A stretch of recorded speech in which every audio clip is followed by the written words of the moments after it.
Welcome to Care Partners Compass, Navigating CRC. My name is Elsa Lankford. I am the care partner to my incredible wife, Christine, who has stage 4 colorectal cancer. As a disclaimer, this podcast and its content is for entertainment purposes only. The views and opinions expressed by any hosts or guests on this podcast are their own personal opinions. Reference to any specific product or entity does not constitute an endorsement or recommendation. This podcast does not contain medical or legal advice. Please consult your medical professional about any medical questions or concerns. In the last episode, I was talking with Lora Silver, who is a dietitian who works for Smilow Cancer Center, which is part of Yale New Haven Health. She had so much important and interesting information to say that I had to make it into 2 episodes. So here's part 2. Now, if you didn't listen to the first episode, I think you can listen to these in either order, so you can check it out after you listen to this one. But now we're going to jump right in. Gut microbiome comes up a lot in the colorectal cancer community. Can you talk a little bit about that? There's a lot about inflammation that's mediated by our gut. And we've all heard a lot now about the gut microbiome, right? It's the composition and balance of bacteria in our gut. And we all have beneficial gut bacteria and less beneficial gut bacteria. There's always a balance of those things, and they're always in flux. We can either be feeding the beneficial bacteria more or feeding the less beneficial bacteria more. And the preferred food and the best source for the beneficial bacteria seems to be the fibers from the plant foods that we eat. Still doing a lot of research to figure out which ones exactly and in what proportions, but the takeaway, I think, at this point from all the research that's out there is really the more fiber in our diets, the better. We can get it a lot of different ways. A lot of folks with a history of colorectal cancer may have had also a history of bowel obstructions. And in those cases, fiber is an area of concern and something we need to dive into and clarify so that everyone's on the same page about it. It's actually more nuanced than that. So if I've had a history of bowel obstruction, I don't actually need to follow a low fiber diet per se. I need to follow a diet that's low in insoluble fibers, which are really the hardest to digest fibers. Some of the foods are a little more obvious, where they have a lot more roughage and kind of are stringy and fibrous. But there's a lot of foods that have that easier to digest, more soluble fiber that you can incorporate safely, and that's still really good and protective for you. And that's a workaround, right? So even if I've had a history of bowel obstruction that way, I can still benefit and have a lot of good sources of fiber. The other thing that makes any kind of fiber or plant food more digestible is, chewing really well. But also, even if I don't do that, if I'm able to peel it, if I'm able to cook it, if I'm able to blend it down into a smoothie or a shake or a soup or a sauce, any of those things are helping to give my body a head start and to pre-digest it, so to speak, and make it more easy to digest and break down. Yeah. So those can be some workarounds if I've been told to be careful with fiber or the sources of fiber. And again, the whole fiber question can be really tricky if you're not working with a dietitian, because I think it can get complicated. But again, sources of soluble fiber can be things like rolled oats, like regular oatmeal. It can be peeled fruits and vegetables. It can be, there's a lot of fruits and vegetables that actually have a kind of fiber that's pretty easy to digest, like carrots and green beans. Most of the fruits are actually good with that soluble, easy to digest fiber. The only exception would be berries, because berries are pretty high in that harder to digest, insoluble fiber. So they're good for us and are okay if we have not had a history of obstruction, for example. Okay, that makes sense. Mm-hmm. Okay, that is a very helpful way to describe gut microbiome, which can be so complicated. Yes. I use Google Alerts to like send me, like links for different things, and gut microbiome is one of them, and certain foods are other things, and I end up seeing a lot of really helpful information. Some of it's super scientific, but then I also see the like tabloid headlines of certain foods that you eat this. So I guess the question here is, when friends or the internet or AI tell you that a particular food will, air quotes, cure cancer. I know you talked about AICR as a trusted source of information. Any other suggestions, especially for people that are using AI a lot? I admittedly need to do more learning education myself when it comes to using AI. So I don't know a lot about this area, but I know more and more of us are using it. Whether I tell you to or not, you're going to be using it, right? More folks are using ChatGPT and things like that. One of the best tips I have heard that I will pass on is that if you're not already doing this, if you're asking ChatGPT to answer something for you, make sure that when they answer you, ask for the references or the sources. It's a really easy thing to do that a lot of folks don't necessarily do when they're doing their searches. You don't have to be super familiar with all the references that they give, but check their references and see if they're using websites with that extension .gov or .edu, as opposed to just any old blog on the internet is their reference, right? That can be one of the ways to try to get more reliable information. It's so common to get well-meaning, well-intentioned advice from family and friends and from other online networks and support groups. And it's a really tricky space because I know it's coming from a good place and everyone means well and wants to help. And what's tough is that everyone's body is so different and unique, and everyone's cancer is different and unique. And what's worked for me really may not work for you. And there's not a good way for us to know that. Certainly not in the context of an online thread, of a listserv or a Facebook group or something like that. Yeah, it can be really tricky. And I think sometimes there are good times to take advantage of those resources and support networks. And then there are some times to step away from that so that you are protecting yourself and filtering the information that's coming in. Because again, I know folks are meaning well, but it can be overwhelming and not necessarily accurate or particular to your situation. Yes.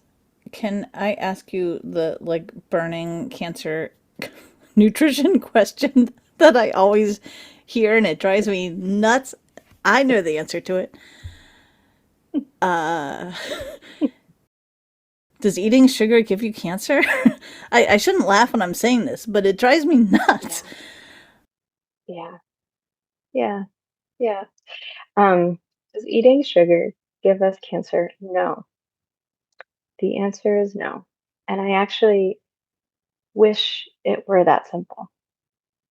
I actually wish that were true, because if it were, then we could more easily study it, we could more easily help people and eliminate it from our diet and then have an immediate impact. And I think that's why that myth persists. Yeah. And gets a lot of attraction and attention and headlines. But anyway, does it? No. Some of the reasons why that may have taken off and persisted the way it does is because of the activity of our cells on a PET scan, for example. Sugar is the fuel that all of our cells use, cancer cells and the healthy cells alike. And so it can look like, on particular scans, it may look like cancer cells are hyperactive in the presence of sugar and are leveraging more sugar than the healthy cells. But there's actually not a way for us to preferentially or divert certain nutrients that we eat to certain cells and not others. Yeah. What does seem to have some impact and some relationship is the way that our inflammation pathways respond to food. So this connects to that nutrition session at ASCO, this year that everyone's been talking about, right? About the inflammatory potential of our diets and eating patterns. So if I eat in a way that is generally more balanced and is promoting anti-inflammatory pathways, promoting more balanced blood sugar in my body, if I'm eating in those ways, that seems to generally create an environment where cancer does not thrive or cancer grows more slowly. Yeah. And then the opposite of those go in the other direction, where if I'm eating many foods that seem to increase the levels of the inflammatory biomarkers that are circulating in our bodies, if I eat foods that tend to increase those, if I eat in ways that are more imbalanced or for other reasons, I'm eating in a way that promotes a more irregular blood sugar response, where there's more spikes and crashes to it chronically over time. There is ongoing research in that, and we are thinking that there is some relationship between that and the diagnosis of cancer and also the progression of cancer. But you can see, like, it's actually really complicated. Yes. There's a lot of different inputs when we try to study nutrition and diet and cancer. So the bottom line for me when it comes to sugar is, do I need added sugars to be healthy?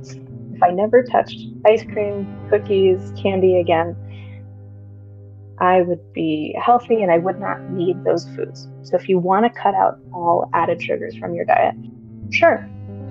I don't think anyone would argue with you that it can be a healthy move. However, you don't actually need to cut them out completely to eat in a healthy way. And again, especially when you're going through treatments or you're going through a rough patch where you have a lot of symptoms and side effects, it actually can be counterproductive if you're really focused on cutting out added sugars, because that can often happen at the expense of eating foods that in general are going to provide you with enough energy and protein and overall nutrients to maintain your weight. And again, maintain your muscle mass and strength and all of that. So you don't need added sugars to be healthy, but you also don't need to be fearful of them. And eating them in a balanced way. So eating them as parts, having added sugars and desserts, for example, as part of a meal or shortly after a meal or part of a snack where they're balanced out. You want to think of anything that's got sugar in it. You want to think of other foods as diluting it, balancing it out, tipping the scales. Those are some of the ways to work around it. You still get a net benefit from that meal or from that day's worth of food. I hope that makes sense. Yeah, no, that totally makes sense. So I do want to go back for a second because you mentioned ASCO and a really interesting abstract that came up there. So ASCO is the American Society of Clinical Oncology, and they have a conference, an annual conference every June. And they had a very interesting session about diet and stage 3 colon cancer, where basically patients had worse outcomes if they had pro-inflammatory diets. I'll put a link to the abstract in the show notes. So I posted about this session on some groups, and the one thing that kept coming up was about pizza. That pizza was listed as anti-inflammatory. I'm like, that's your takeaway from this? Although I am also curious, and I'm going to ask you that.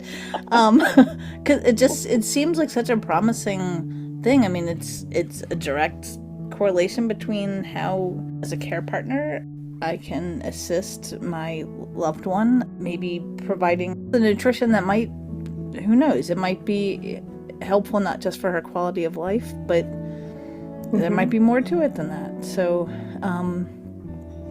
what about pizza? What's up with pizza? As a household that eats a lot of pizza. Going back to those tabloid headlines, right? But tomatoes are inflammatory. That, I think, is what was blowing people's minds, is they had tomatoes as inflammatory, but pizza as anti-inflammatory. Well, so I can explain that. So the technical answer there. So cooked tomatoes are a good source of lycopene, which folks may or may not have heard of, but it's one of those protective compounds that's actually available in a lot of different red colored fruits and vegetables. Watermelon is another good source, for example. So when we cook tomatoes, the lycopene is more available to us, or bioavailable. Our bodies absorb it and make use of it when it's cooked. When it's raw, the tomato, when I eat a fresh tomato, it's still good for me. There's still other good stuff in there. Yeah. It's going to have less lycopene compared to the cooked tomato. I see. And I would never call a fresh tomato inflammatory. Yes. And that's why we got to be careful. That's why there's nuance and it's complex. This diet scoring tool that they used for the session it's one of the validated tools that you can use out there. And all the food, it's a scoring system, and all the foods have to have a score relative to each other. And it's tough because we like to study food in terms of isolated nutrients and specific foods, right? But pizza is a great example where it's actually a whole package and combination. Yeah. And the composition of that pizza can be quite different depending on what toppings I put on, exactly how much cheese, what does my pizza crust recipe have in it. Some of the debate I've heard about that session and this paper is, alcohol is a common ingredient in pizza crusts. In some places. Okay. So that's an interesting question because there's a lot of solid research at this point that alcohol of any kind increases our risk for a variety of chronic conditions, including cancer. And so if our pizza has alcohol in it, how does that weigh in to this question of is pizza anti-inflammatory? So again, the reason why the cooked tomatoes are there is because of that lycopene that becomes more bioavailable when we cook it. But pizza can be an anti-inflammatory when we load it up with plants. It's as simple as that. If you are able and willing to try lots of different veggie toppings, and or if you're able to eat a salad or a soup or something else that's got fruits and vegetables along with the pizza, those are all steps you can take to make that meal more anti-inflammatory. So it really depends on how much you're eating at one sitting, but also what the composition of that pizza is. The cheese kind of falls somewhere in the middle. It's a higher fat content you get more fat. There's a lot of fat packed into a small portion when we think of cheese. So a little can go a long way, but that falls somewhere in the middle when it comes to inflammatory potential. But in general, the veggie toppings and the sauce and certain aspects of the crust, if it's a whole grain crust, they're using whole grain flours, that increases the anti-inflammatory potential. On the other hand, there's really clear evidence for certain foods increasing the inflammatory biomarkers that are circulating in our body. And this is very consistent with the existing research we have. So again, on that list would be red meat, and that includes beef and lamb and pork. Highly processed meats that are like cured, salted, and I'm pausing on the highly processed meats because it's a common ingredient for our pizzas, right? A lot of us will have pepperoni, ham, sausage on our pizzas, right? So adding those toppings would be increasing the inflammatory potential of that slice of pizza. Right? So you've got on this list red meat, highly processed meats, sugar sweetened drinks or sugary beverages, refined grains like white flour, for example, and products made from white flour, and then alcohol.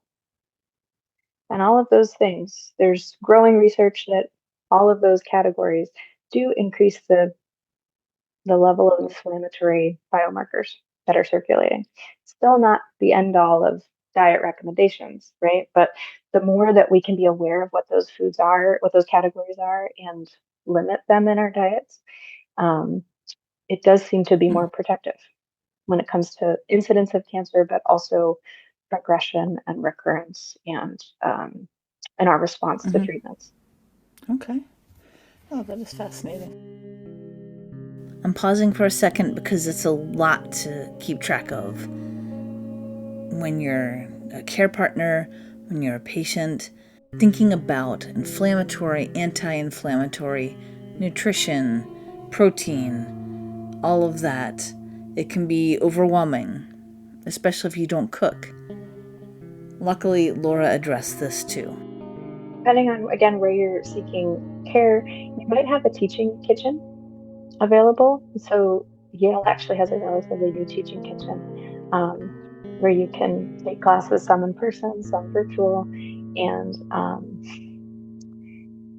many hospitals and healthcare centers around the country. This is a growing trend.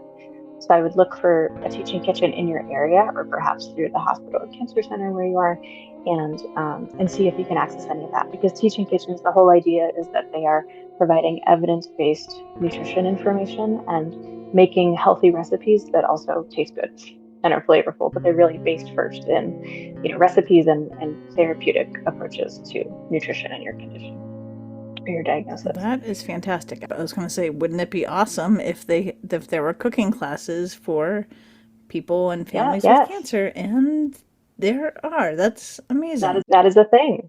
Yes, yes. I know it's not, it may not always, it may not be available everywhere yet, right? But you might be able, and I can do a little research and share some resources that you can share with this episode so that folks can explore that more. But yeah, this is a growing area, and I think that's another great resource to think about. There's a well-known chef named Rebecca Katz, and she has written The Cancer Fighting Kitchen. It's a cookbook. There's a website. I think she has a couple other resources and cookbooks now too. But her materials, you can access many of them online for free, or you can get her printed cookbooks. I think she does a nice job of pairing recipes with, again, evidence-based nutrition recommendations. What are the basic nutrition principles that we do have enough research to support and that you can be following to help yourself and nourish yourself as you go through treatment? That's great. The last thing I would say is I really appreciate knowing that your podcast is out there. And I think nutrition is such a natural place for care partners to fit into and to support. Because for some of the reasons we were saying earlier, where food holds, such a special role in our lives and also can be very complicated. The idea of food and eating enough and getting enough protein and, minimizing weight loss and avoiding dehydration, like a lot of it can feel like a lot of pressure from the healthcare team. And food can be a source of tension and pressure, I think, in a lot of relationships and in a lot of families and even between patient and care partner. It's a really natural phenomenon that we see all the time around food. It can be a really helpful area for care partners to help with, because your job as a care partner, I think, is to really provide an environment that is supportive of the patient reaching their nutrition goals and nourishing themselves well. And you cannot actually do the eating and drinking for them. Important to remember that, right? That is true. It's important to remember that. And your job is to continue to offer and provide that supportive environment and be as flexible as you can be. I tell patients this directly too. As a patient, be patient and flexible with yourself as much as you can be.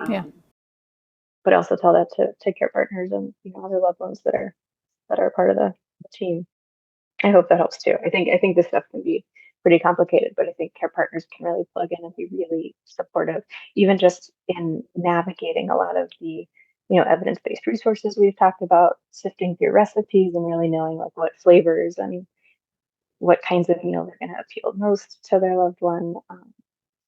It could be a great area for support so that patients aren't having to do all of that on their own. I mean, because at times, as a care partner, I'm putting on different hats. It's like, am I putting on my you really need to gain weight hat, and making sure that that's happening. And you mentioned in the beginning about quality of life, and it's having delicious food that ticks off all the boxes. And then, as a care partner, I'm going to also say that sometimes I don't have the capacity to cook because I'm like, there's a stress sometimes, and also there's like celebration sometimes. It's like finding delicious food that somebody else has made, either from, within your friends and family that are helping you out, or, a restaurant. I just see that people sometimes are saying, like, it always has to be homemade. And it's like,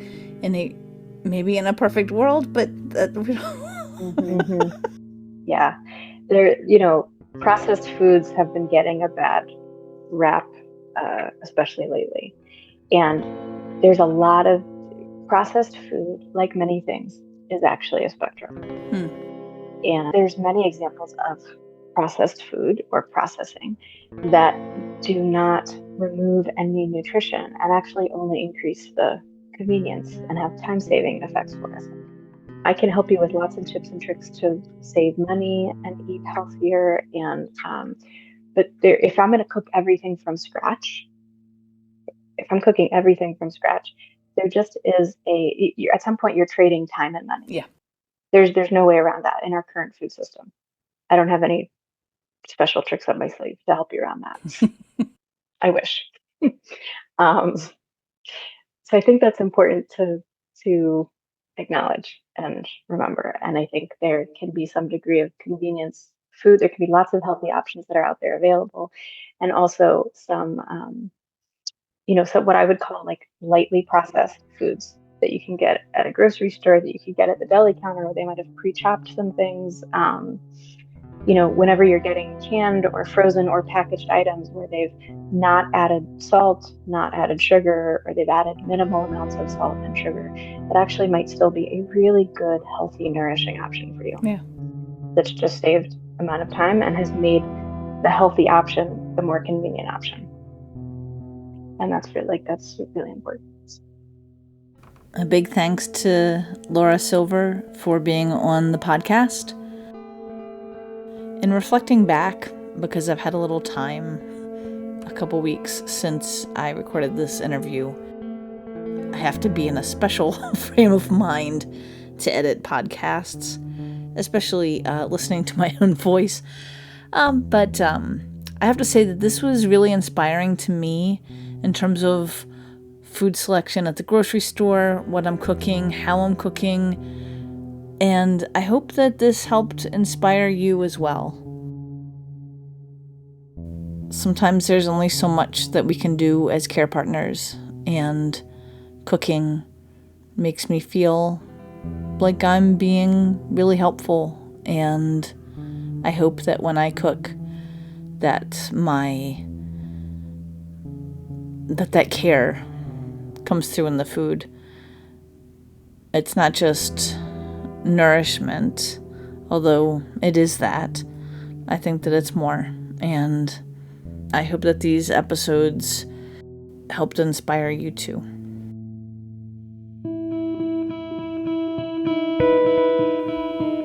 Thank you for joining me for this episode of Care Partners Compass, Navigating CRC.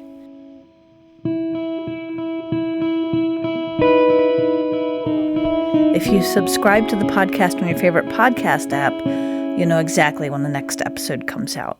I hope that you'll share the podcast with your friends and family.